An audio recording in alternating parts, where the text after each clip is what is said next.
The first sign something was wrong came when I saw a white truck parked by the south gate. Engine off, doors wide open, and two guys unloading folding chairs like they owned the place. It was early morning, fog still rising off the grass, and the only people who should have been on my land were me and my dog, Hank. I grabbed my thermos, walked down the gravel path, and called out, "You boys lost?" One of them looked up confused, then shrugged. "Nah, we're the setup crew for the wedding. Shouldn't take more than a few hours." My stomach dropped. Wedding? On my ranch? He pointed to the ridge behind them, where a massive white event tent was already half assembled. I didn't recognize a single face. The worst part? They weren't just near my property line. They were 100 yards inside it. I marched up to the site and found a group of florists, electricians, even a guy setting up a sound system. "Whose wedding is this?" I asked. A young planner holding a clipboard perked up, clearly stressed. "Whitmore Bennett wedding. HOA president's daughter. Big day."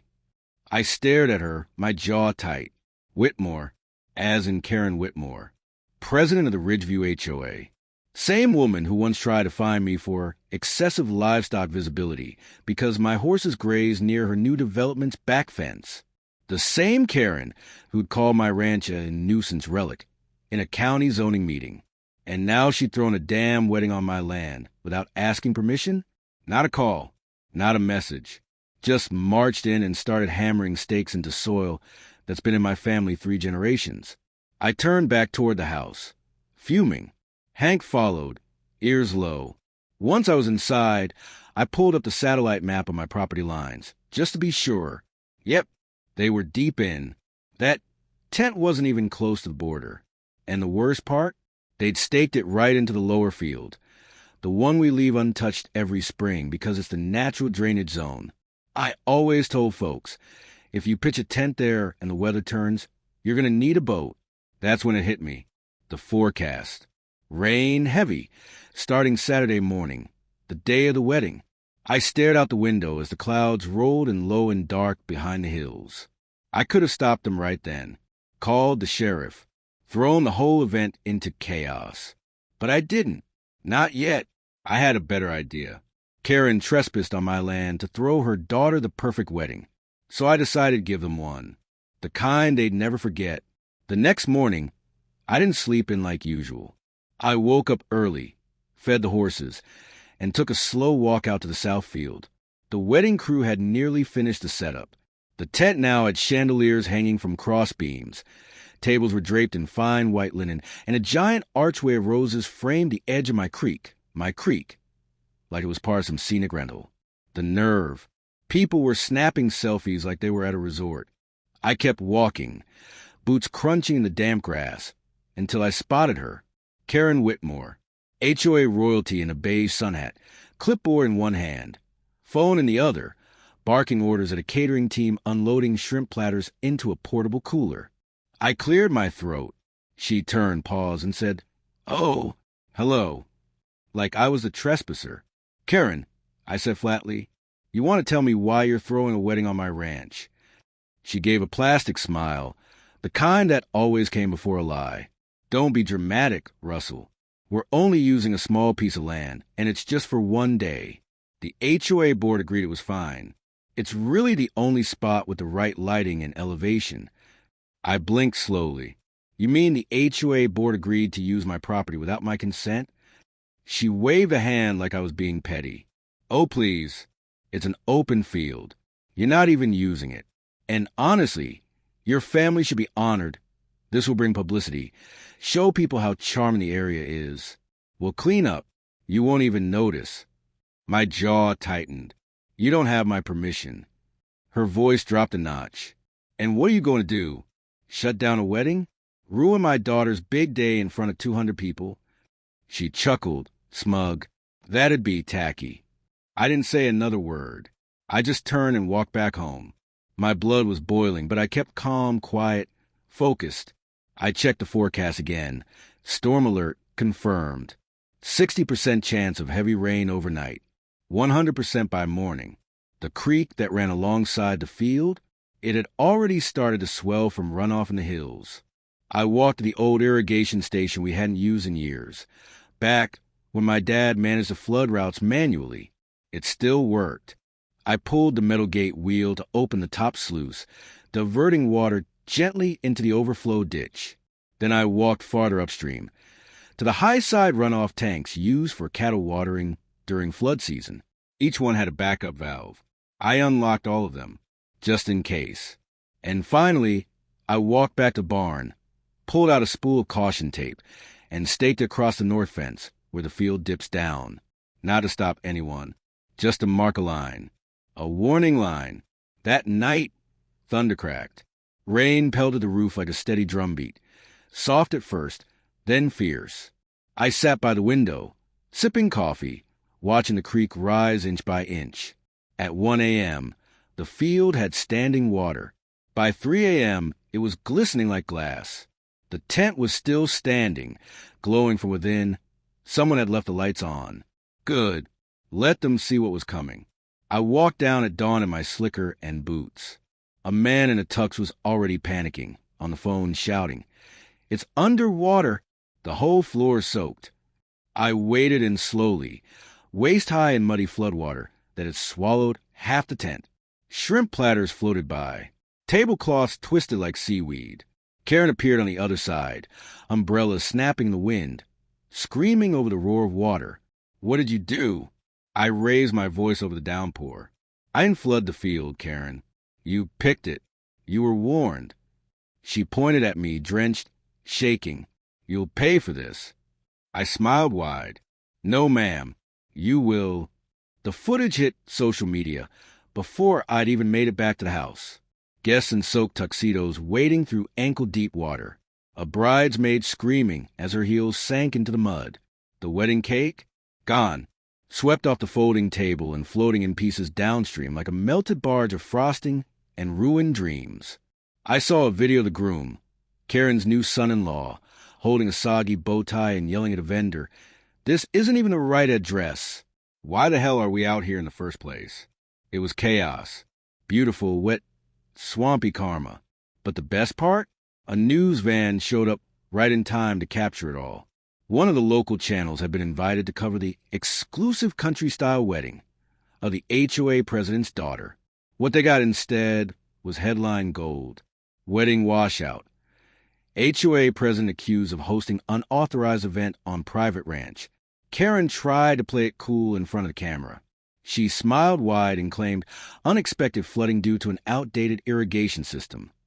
But the reporter, God bless her, looked her square in the eye and said, "Did you get permission to host a wedding here?" Karen stammered. "We had verbal agreement from the community. But not the property owner?" Well, technically, and that was it. The soundbite that killed the show. I didn't even need to speak. The footage of guests bailing out their rental cars while a wedding tent sagged into a muddy ditch did all the talking for me. People shared it like wildfire. HOA folks across the state were tagging it with laughing emojis and captions like, "Guess whose big day got rained out?"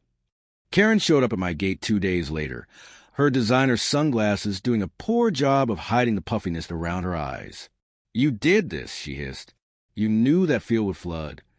I stood tall, calm. "You mean the field I told you not to use?" "You should have warned us harder," she snapped. "You should have put up signs or called the sheriff." I raised a brow. "You ignore my boundary lines. You ignore my words. That field's been marked flood-prone since 1973. It's on the county's environmental registry." She looked away, jaw clenched. "My daughter's wedding is ruined. My reputation is ruined. Do you understand what you've done to me?" I leaned in just slightly. "You trespass on land that remembers every boot print it's ever taken, and you tried to rewrite it for Instagram." She went quiet, defeated, trembling in her rain-drenched pride. I could have stopped there, let it end with her walking away wet and humiliated. But she needed one more reminder. So I handed her a laminated copy of the county's floodplain map and said, "Frame this. Next time you think about stealing someone's land for a party, maybe check the terrain first." She snatched it, turned, and stormed off, but not before her heels got stuck in the mud. She cursed, slipped, and fell flat on her knees. Hank, my old hound, howled with laughter from the porch. And I didn't move. I just watched her crawl back to dry ground, one broken heel in hand, like the wedding queen without a throne. And that, I thought, was the real ceremony. One woman, knee-deep in the mess she made, while the land reclaimed what was already hers to begin with. It didn't take long before I got served. A courier in a wrinkled blazer handed me a manila envelope like it was a bomb. Inside, a lawsuit filed on behalf of Karen Whitmore and the Ridgeview Homeowners Association, accusing me of malicious interference, negligent flooding, and, this one made me spit coffee, emotional sabotage. According to her, I had intentionally allowed stormwater to accumulate in a manner that disrupted a major life event, causing irreparable psychological harm and reputational injury. No mention of how she trespassed. No mention of the forged verbal agreement she claimed to have. Just page after page of ego-drenched fiction written in legal ink. I brought the document straight to my lawyer, Calvin Brewster, an old family friend who handled ranch disputes like other men handled pickup trucks. He read through the papers with a crooked grin. This lady seriously wants to sue you for her own trespassing wedding flood? I nodded. She's got nerve, I'll give her that. He dropped the papers on his desk. She's got a case built on pond scum. Let's drain it. And drain it we did. Within a week, Calvin filed a counterclaim. Criminal trespassing, property damage, environmental disruption, and illegal assembly without a permit. We included the drone footage of the tent being built, the photos of her daughter's monogram cake table floating past my fence, and a live news segment where she admitted she didn't technically get the owner's consent. Her case was toast. But I wasn't satisfied with a quiet dismissal. I was tired of HOA Karen using fear and threats to control everyone around her. So I did something petty. Something loud. I invited everyone, neighbors, ranchers, teachers, even the local 4-H kids, to a floodplain barbecue on my land. We grilled steaks and burgers right where her wedding tent collapsed. We set up picnic tables in the exact layout her planners had used. I even hired a mariachi band. The invitation read, "Come celebrate natural water rights and the power of no trespassing. Rain or shine, we'll be here. Legally." People showed up in droves. Some brought rubber boots and inner tubes as a joke. Others brought cakes shaped like sunken wedding arches. Even the local sheriff swung by for a hot dog and a laugh. But the best part? A local news anchor who'd covered the flood came back to film the event. I walked her through the property, showed her the creek, and explained the whole story from my side. No yelling, no spite, just facts. And then I handed her a laminated copy of the lawsuit. She read it out loud on camera. Emotional sabotage. She looked up, stunned. That's really in there? I nodded, right between malicious rainfall and unauthorized humidity. The clip aired that night, and Karen's lawsuit went viral for all the wrong reasons. Legal blogs tore it apart. A local comedian made a sketch out of it. And just like that, her name became a punchline, not just in Ridgeview, but across the whole state. You want to sue a rancher for letting rain fall on your illegal wedding? Be prepared to become a meme. The following Monday, Calvin called. They dropped the suit. Quietly. No apology. Just gone. I smiled. Good. Let's keep the countersuit going. He laughed. Now that's the Kessel way. Karen thought she could use the court system to rewrite the truth. But she forgot one thing. When the truth's already out there, loud and muddy and viral, no judge in the world can save your name. Not when the whole county's eating brisket, where your daughter's dreams went underwater. A week after Karen dropped the lawsuit and crawled back into the shadows, I got a message from someone I never expected. Walter Greaves, chair of the County Land Use Board. Now, Walter's a cautious man, likes his meetings quiet. His land plot's cleaner than a preacher's Sunday boots. But even he couldn't ignore the mess Karen had stirred up. His message was simple. We need to talk. There are irregularities in her event permit filings. Bring what you've got. So I packed everything. Drone shots, time-stamped photos, social media posts, copies of her daughter's now-deleted Pinterest board that clearly listed Ridgeview Ranch, wedding venue, and a copy of the HOA newsletter where Karen bragged about hosting an intimate celebration on a scenic patch of unclaimed land. Unclaimed? That newsletter even had a blurry photo of her standing next to my fence post, with my family name carved into it. I brought it all in, laid it out on the table in that tan panel county building, and watched as Walter's assistant took notes like a stenographer at a murder trial. We gave her a provisional event code for Ridgeview Park, Walter muttered, thumbing through the documents. But this is clearly your land. You didn't sign anything. I laughed. Only thing I signed was a no trespassing sign. She stepped over in heels. They went pale. You could feel it in the room, realization settling in like a storm cloud. She hadn't just bent the rules. She'd forged past them. And the county? They'd been used as her cover story. It didn't take long after that. Karen was summoned to the next county board meeting. Public recorded and open to local residents. Word spread fast. Folks packed the room, many still chuckling about the barbecue. Karen walked in wearing that same forced smile she always wore when she thought charm could outmuscle accountability. Walter looked up from the bench and cleared his throat. Ms. Whitmore, we have several concerns regarding your unauthorized use of private land, misrepresentation of county permits, and potential misuse of HOA funds. Her eyes went wide. I was told I could use the space, she snapped, already unraveling. It was never marked. I assumed. You assumed wrong, I said from the back row, rising to my feet. Cameras turned. Phones came out. You assumed no one would stand up to you. You assumed the land was unguarded. But you forgot something, Karen. I stepped forward, every eye on me. You don't get to host a wedding on someone else's history and act like you did them a favor. My great-grandfather bled for that land. My father planted trees on it, and you trampled through it for a photo shoot. The room fell quiet. For once, Karen had no snappy comeback. No eye roll, just silence. The board voted unanimously.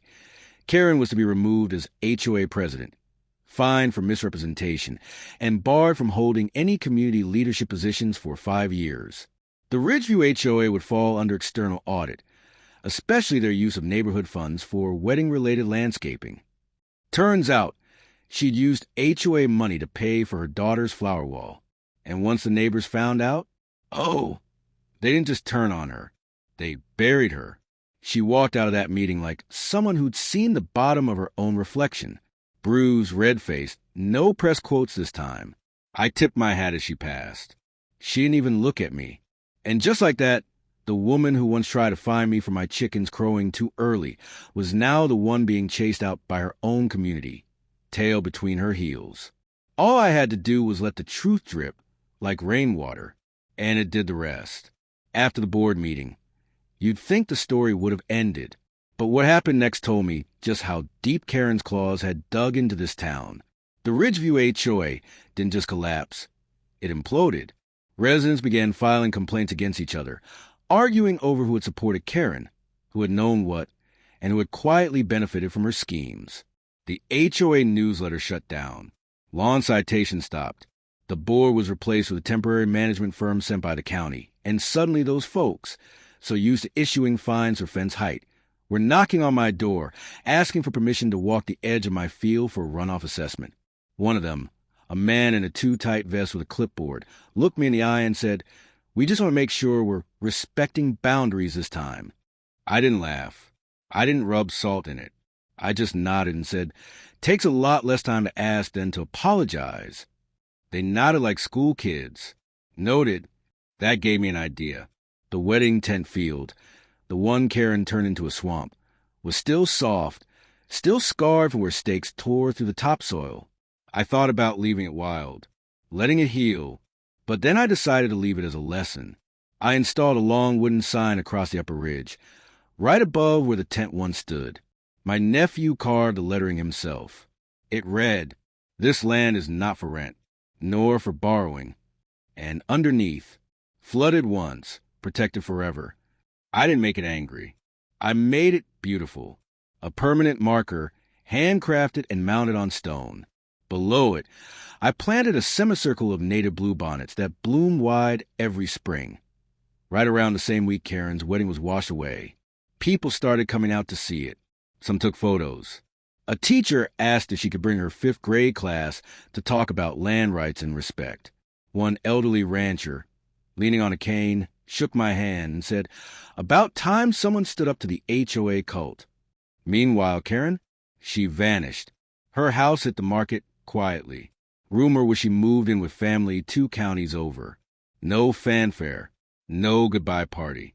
She didn't even take the swan sculpture from her backyard, just left it staring at the now flood-prone lawn like a soggy ghost of entitlement. A few of her old allies tried to stay proud, tried to blame the rain or the drama, but that didn't hold water, because when the truth stands still long enough, people see it. And this time, it was carved into wood and rooted in a floodplain. One day, I saw a wedding photographer out there, carefully staying behind the sign, camera clicking. "Is this where the big flood wedding happened?" she asked. I just smiled and said, "It's where it ended." You can't fake respect. And if you ignore the land long enough, it doesn't get angry. It just waits for a storm. I was out mending the south fence when I saw her again. Curran, months had passed since the wedding disaster, the lawsuit, and her spectacular fall from HOA grace. But there she was, standing near the edge of the road in a wide-brimmed hat and oversized sunglasses, pretending to be invisible.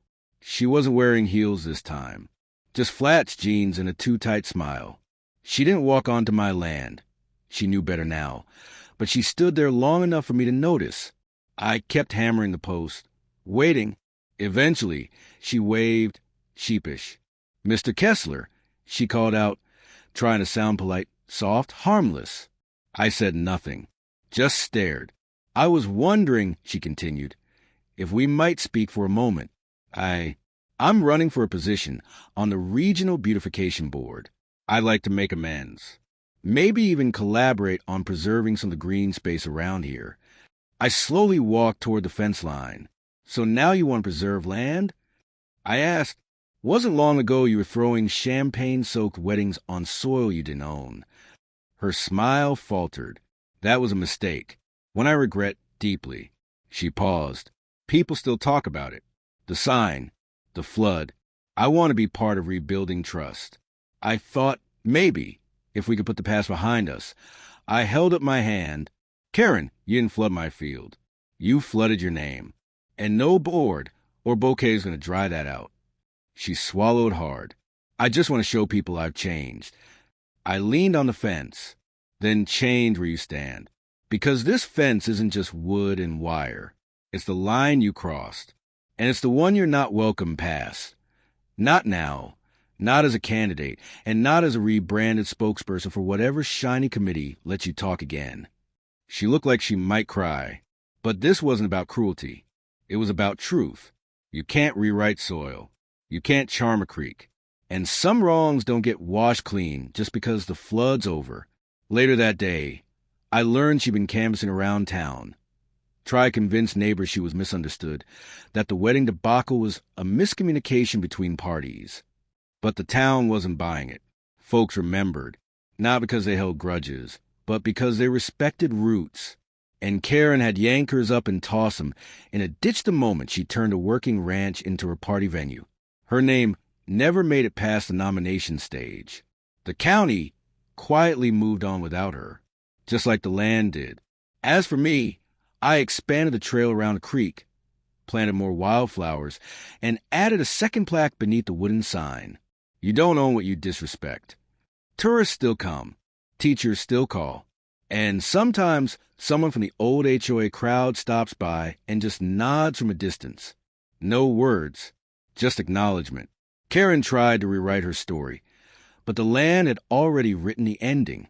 And every time the wind moves through the reeds by the water's edge, it feels like it's whispering, "We remember," because the land never forgets.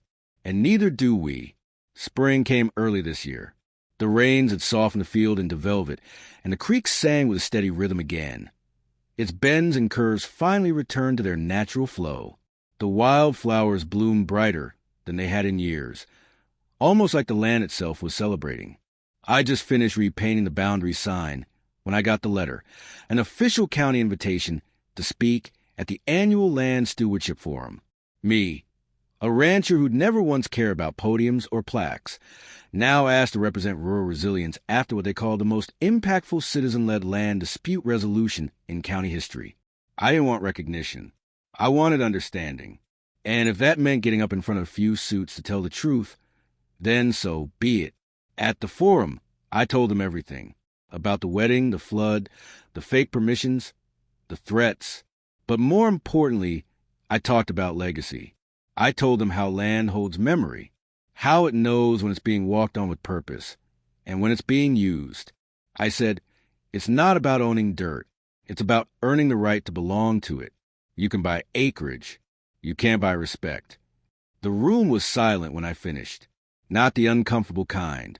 The kind that meant they heard me. For the first time, city officials, developers, and policymakers saw past property lines and dollar signs. They saw roots. And that was all I'd ever wanted. After that speech, the county installed official signage at the edge of the creek. Protected landmark Kessler floodplain watershed. Not a tourist site. Not a photo op. A reminder that what happened here was bigger than a flooded wedding. It was about a fight for something older than bylaws, older than boards, older than Karen's ego, balance. That spring, when runoff season hit again, the water flowed exactly as it was meant to, cutting past a ridge, winding through the reeds, soaking into soil that knew where it belonged. And this time, there were no tents, no planners, no DJs, just nature doing what it was born to do. Karen never came back. Her house sold for less than half of what she bragged it was worth. The new owner stopped by one day with a pie and a handshake, said they'd heard the whole story. They planted native grass instead of lawn, put up their own split-rail fence. Good people, respectful people, the kind who understand that when you live near something sacred, you don't build over it, you honor it. Now, every year on the weekend closest to the infamous wedding, I host what the locals call the Flood-iversary. We grill out near the creek, tell the story to new neighbors. Kids float rubber duckies down the stream. There's laughter, music, sometimes even a toast or two. But always, always we stop for a moment of silence. Not for Karen, not for revenge, for the land, because that creek didn't just flood a wedding. It flooded a lie. And in doing so, it uncovered something worth protecting. Let them build their tents elsewhere. This land, it speaks for itself. And it never forgets who tried to silence it. Years have passed since that tent sank into the soft belly of my field, but folks still talk about it like it happened yesterday. Not because it was funny, though it was, or because it was dramatic, though that too. No, they talk about it because it meant something. In a time where people think land is just a backdrop for their plans, this place proved otherwise. The land pushed back, and in doing so, it reminded everyone that roots run deeper than money, louder than microphones, and stronger than any HOA president's grip on a clipboard. I walk that field every morning now. Hank's older, slower, but still trots along beside me like it's his duty to patrol what we fought for. I walk the ridge, watch the creek glint in the sunrise, and smile when I see the flowers blooming around the carved signpost. Tourists still come by. They take pictures, ask me questions, want to hear the story. And I always tell it, not with anger, but with purpose, because it's not just my story anymore. It belongs to everyone who's ever been pushed off their own land, ignored by someone louder, or written off by someone who thought authority gave them ownership of truth. Sometimes I see kids sit on the stones by the creek, feeding the water, sketching the sign, or just listening to the rush. That's when I know we did something right. We didn't just win a petty fight. We carved a lesson into the land itself. A kind of living reminder that respect isn't given through permits or power. It's earned by knowing when not to touch what isn't yours. Karen's name? Faded. Her story? A cautionary tale told in HOA board meetings when someone gets too bold. But this land, this ranch, this creek, it stands tall, flowing, watching, waiting. It doesn't need fences anymore, just memory. And if you're lucky enough to walk its edge one day, you'll feel it too. The land remembers. And if you listen close, it'll teach you how not to forget. If you made it this far, you know this wasn't just about water or weddings. It was about standing your ground when someone tries to walk all over it. Like if you believe land and respect should never be taken for granted. Comment below. Have you ever stood up to someone who thought they could take what wasn't theirs? Subscribe for more true stories of justice, revenge, and the power of doing what's right, even when it's not easy. And hit that notification bell so you never miss the next showdown. This is Russell Kessler's land. And like the sign says, flooded once, protected forever. Thanks for watching. Now, go build something worth remembering.